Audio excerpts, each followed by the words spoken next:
Dudak kenarlarındaki çizgiler, kırışıklıklar, yanak sarkmaları, boyun sarkmaları, ince çizgiler ve boyun kırışıklıkları, burun üzerindeki siyah noktalar, sivilce izleri ve yüzümüzdeki lekelerden kurtulalım diyorsanız çok güzel bir tarif var. Sadece 2 malzeme, yoğurt ve yumurta kullanıyorum.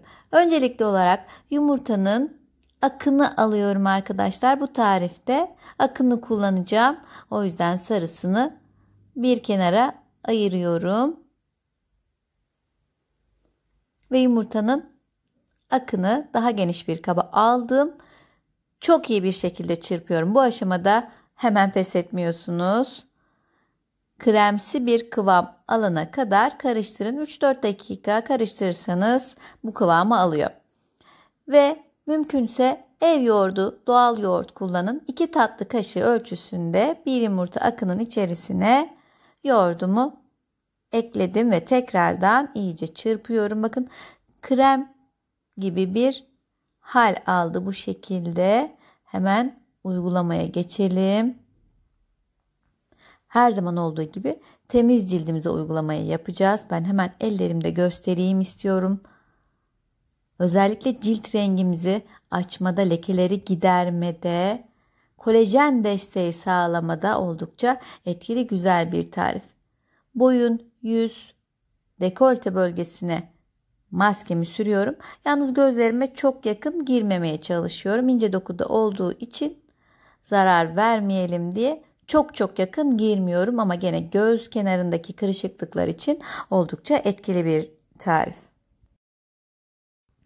Yumurta akının cilde faydaları neler? Cildinize daha sağlıklı bir parlaklık kazandırmak için tonlama, sıkılaştırma ve temizlemeye yardımcı olur. Yumurta akı cildiniz için yararlı olan birçok protein, amino asit, vitamin ve mineral içerir. İçerisinde bulunan bu doğal bileşiklerin birçoğu cildinizdeki kolajen üretimini hızlandırır, bakterileri yok eder ve genişlemiş gözeneklerin görünümünü küçültür.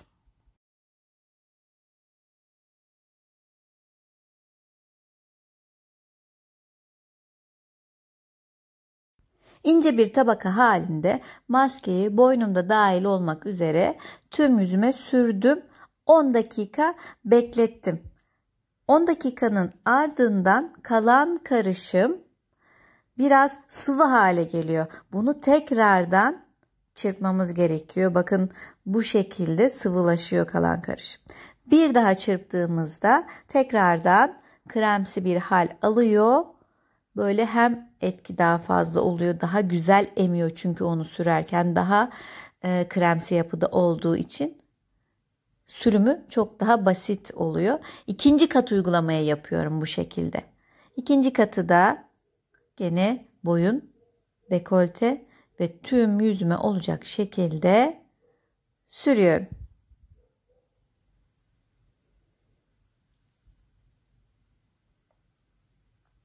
Peki yoğurdun cildimize faydaları neler? Yoğurt cilt için mükemmel bir besleyici, canlandırıcı ve parlatıcı gıdadır. Yoğurt ile siyah nokta ve sivilceden kurtulabilir. Ciltteki fazla yağı temizleyerek akne oluşumunu engelleyebilir. Cilt beyazlatma özelliği ile renk dengesizliğini ortadan kaldırabilirsiniz. İkinci kat uygulamamı yaptıktan 5 dakika sonra da cildime şöyle bir masaj yapıyorum. İstiyorum ki tüm maskeyi cildim güzelce emsin. Tabii ki ellerime de her zamanki gibi sürüyorum. Toplamda 25 dakikanın ardından işte bakın maske bu şekilde kuruyor. Cildiniz artık geriliyor. Bu aşamada çok fazla mimik yapmamaya özen gösterin.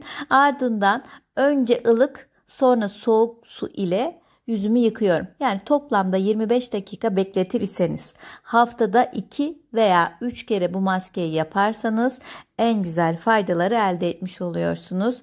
İlk uygulamada bile cildiniz böyle tertemiz olduğunu, gözeneklerinizin sıkılaştığını, cildinizin gerildiğini hissediyorsunuz.